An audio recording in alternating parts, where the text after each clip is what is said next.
Alors bonjour, je m'appelle Christian Fretin, j'ai 62 ans avec 2 grands-enfants et 6 petits-enfants, dont l'aîné a 9 ans comme vous.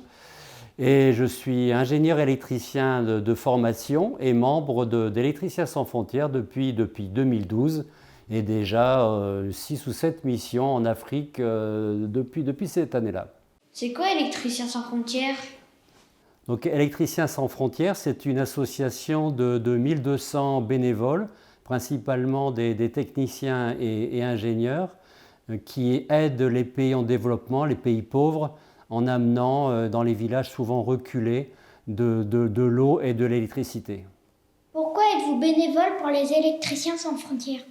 Alors, je suis bénévole parce qu'il y a une anecdote, c'est qu'il y a une dizaine d'années, en regardant une émission à la télévision de Yann Arthus Bertrand qui s'appelle La Terre vue du ciel, j'ai vu un reportage d'un Américain qui passait la moitié de son temps à collecter de l'argent aux États-Unis et à l'autre moitié du temps sur place en Afrique à financer des opérations d'irrigation par pompe solaire. J'ai vu ça, j'ai eu un titre. Et je me suis dit, quand je serai à la retraite, voilà ce que je veux faire. Quelle est votre mission chez les Électriciens sans frontières?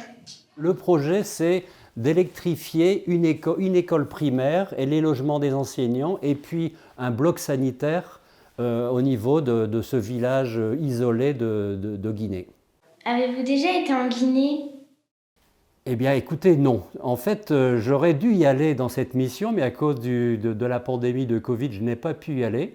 Donc, je ne connais pas la Guinée, malheureusement. Par contre, je connais tous les pays limitrophes, le Sénégal, le Mali, la Côte d'Ivoire, par exemple.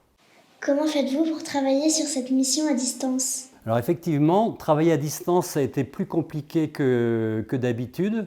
Et donc, pour régler le problème, on a d'une part sélectionné une entreprise pour faire les travaux qu'Électriciens sans frontières connaissait déjà pour d'autres projets. Donc, on avait confiance dans cette entreprise, dans ses qualités.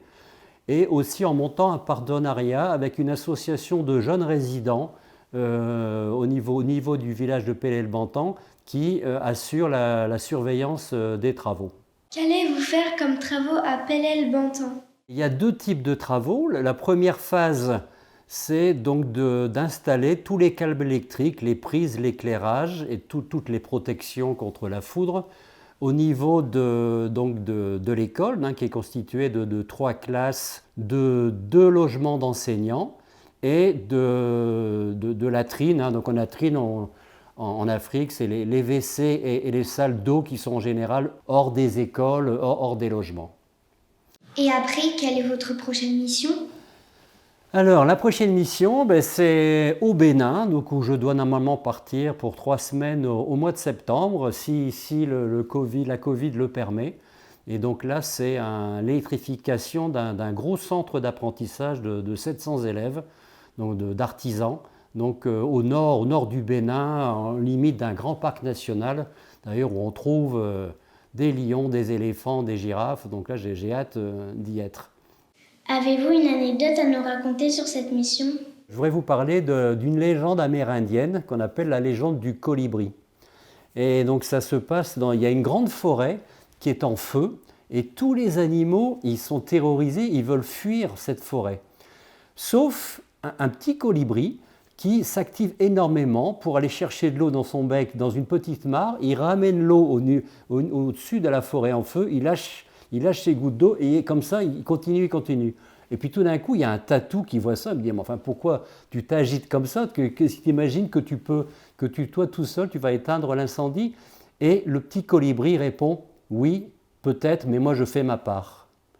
Donc ça, c'est le message que je veux faire passer, c'est que même s'il y a énormément de difficultés dans le monde à différents endroits, il y a toujours une possibilité d'apporter sa petite contribution, sa petite part, comme vous faites à travers les défis écosystèmes, vous apportez votre petite contribution à l'amélioration de la vie des enfants en Afrique, par exemple.